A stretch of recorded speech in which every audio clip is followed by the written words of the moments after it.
E quando o atleta está começando a jogar, quando o atleta está na base, né? O que você acha que ele deve priorizar aprender? Porque muitos falam de competição, alguns falam de fundamento. Para você, o que é essencial para o atleta nessa idade?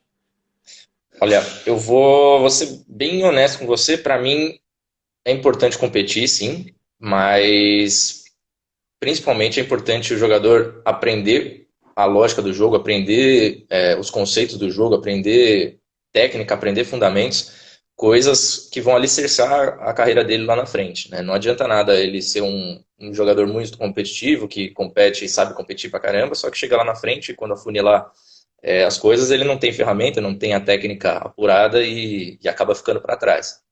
Então, acho que a base, principalmente o começo dela, é o momento que o jogador tem que focar nesse tipo de coisa, no desenvolvimento individual, técnico, desenvolvimento individual tático e aí também no desenvolvimento coletivo Legal, legal. tático e enfim. Ótimo, porque essa é a dúvida de muitos pais, né? E agora falando um pouco sobre, vamos dizer assim, o Palmeiras em si, que você trabalha. O que você acha que todos os jogadores do seu elenco, eles têm como característica em comum? Tem alguma coisa que todo jogador de futebol costuma ter, por isso que vocês costumam aprovar? Não digo nem de habilidade, algo do tipo, mas mais psicológico, mental.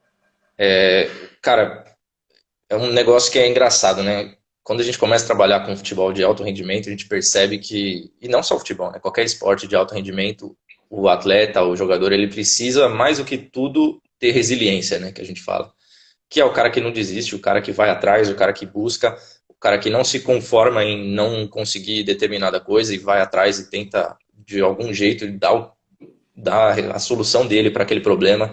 Então, se eu tiver que escolher uma característica, é essa resiliência, né? O jogador e o atleta em geral, ele precisa ser resiliente porque ele vai ter muitas dificuldades na vida, ele vai ter diversos problemas e ele vai ter que aprender a superar de um jeito ou de outro para ele conseguir chegar no objetivo dele. Ótimo. Eu vou aqui, antes de fazer uma pergunta minha, já vou abrir para o pessoal, né? Porque muita gente está perguntando sobre avaliação, o que você observa, o que você avalia. Então, vou escolher um que escolheu isso, um que perguntou, vamos ver o que tem a dizer. Aí, ó. Douglas perguntou, o que você observa em um teste no atleta? Então, o que eu observo geralmente, e assim, eu tenho isso como conduta e a gente acaba coincidindo que o Palmeiras tem essa visão também, de que numa avaliação a gente não quer, a princípio, ver o contexto geral do jogador, se ele tem é, o aspecto coletivo já muito desenvolvido, se ele tem um aspecto tático desenvolvido, principalmente nas idades menores, a gente quer ver se ele tem uma boa relação com bola, uma boa técnica. São esses os fatores que a gente mais leva em consideração. Além disso, eu também busco levar esses fatores psicológicos que eu citei, né, de resiliência. Então, a gente tenta proporcionar situações de dificuldade para o atleta mesmo, para a gente ver como ele se porta nesse tipo de ambiente, no ambiente com pressão, no ambiente com alguma dificuldade. Sabendo também que cada atleta é um atleta, né? Cada atleta tem a sua particularidade. Muitos meninos, quando mais novos, eles têm uma certa dificuldade em se impor, em ser protagonistas, mas isso tem que ser adquirível, né? A gente tem que notar que o jogador ele está tendo uma dificuldade, mas ele tem uma característica para isso, porque se o jogador ele não busca ser protagonista, ele acaba ficando para trás. Então, esses são os fatores que a gente acaba mais olhando mesmo. Ótimo. Isso que você falou sobre competitividade, a gente toca bastante aqui nesse ponto, né? Que o atleta tem que ter isso, senão ele acaba ficando para trás, né? O futebol é muito competitivo, né?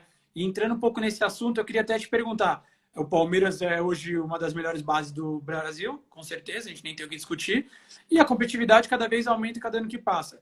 E todo ano, provavelmente final de ano e meio de ano também, existem os cortes, né? Eu queria que você falasse por que a grande maioria dos meninos acabam por ser cortados. É claro que tem a parte técnica, mas tem outros fatores também, não tem?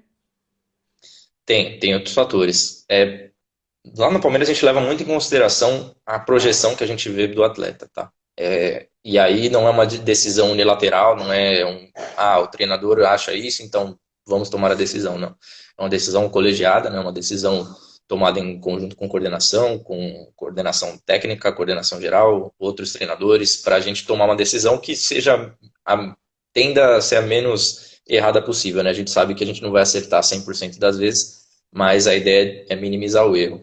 E o fator que a gente mais busca mesmo é essa projeção. O que a gente vê desse jogador com as características que ele tem hoje projetadas lá para frente, com com a evolução que a gente imagina que ele vai ter lá na frente, em qual nível a gente acha que ele vai chegar. Às vezes, o Palmeiras, como você mesmo citou, né, hoje é uma das melhores bases do Brasil, sem dúvida, e é por muito trabalho. Muitas vezes a gente não tem um interesse em um jogador que a gente vislumbra que não vai chegar num nível em que o Palmeiras espera. Mas talvez esse jogador tenha espaço em outro clube. Então, para a gente também, a gente não considera justo manter um jogador que a gente já tem quase certeza, não dá para ter certeza, obviamente, mas que a gente imagina que não vai chegar no nível que a gente espera e não proporcionar para ele um outro ambiente que ele possa se desenvolver e chegar no melhor dele.